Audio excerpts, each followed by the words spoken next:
She never intended to ruin anyone's special day, but when Maya crashed that wedding, holding her daughter's tiny hands, she had no idea her life was about to shatter and rebuild all in one night. The invitation had come by mistake. The envelope bore her late sister's name, and the date was today.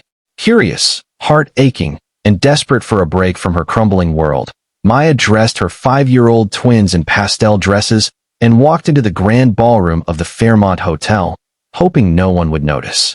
But everyone did, especially him. Across the marble floor, beneath crystal chandeliers and surrounded by champagne flutes and laughter, stood Adrian Blackwell, the billionaire tech mogul she hadn't seen in 6 years. His eyes locked onto the girls first, then her.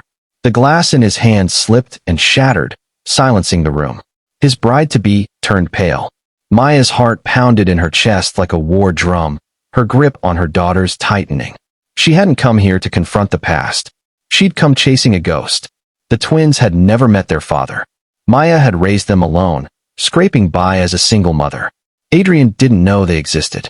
After their brief whirlwind romance during her internship, he'd left for a business trip and never returned.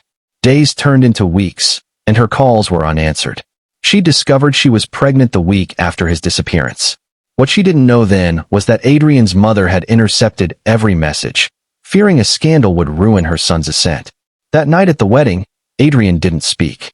He simply walked up to the girls, knelt before them, and whispered, "Are you mine?" One of them, Emma, smiled and offered him a lollipop.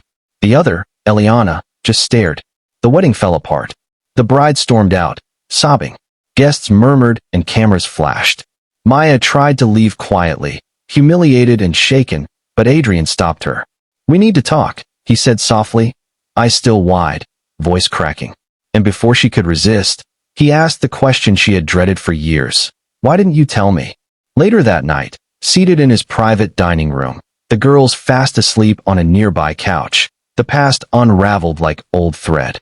Maya told him everything, about the blocked calls, the letters returned unopened, the months of waiting. Adrian sat frozen, fists clenched, a storm brewing behind his calm exterior.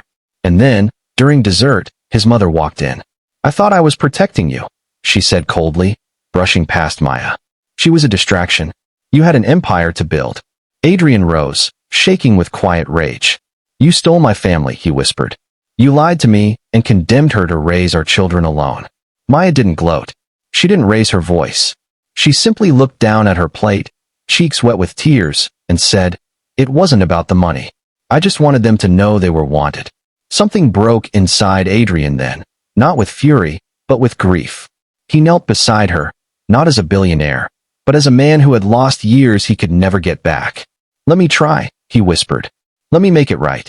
What followed was not a fairy tale reunion, but a long, painful path toward healing.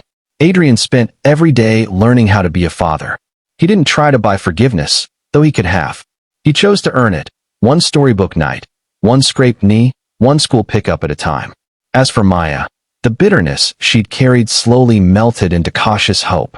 She saw how Adrian looked at the girls with wonder and regret, how he smiled through tears at every "I love you, Daddy," and how he apologized, not with words, but with consistency. The real shock had not been crashing a wedding or seeing the billionaire freeze in the middle of his vows. It was witnessing a man who once vanished rise up to become everything she had ever wished for their daughters. Not out of guilt, but out of love. Because sometimes, the wrong door opens to the right room. And sometimes, crashing a wedding uncovers the family you never thought you'd have. A month had passed since that unforgettable night. Yet Maya still woke up some mornings unsure if it had all been real.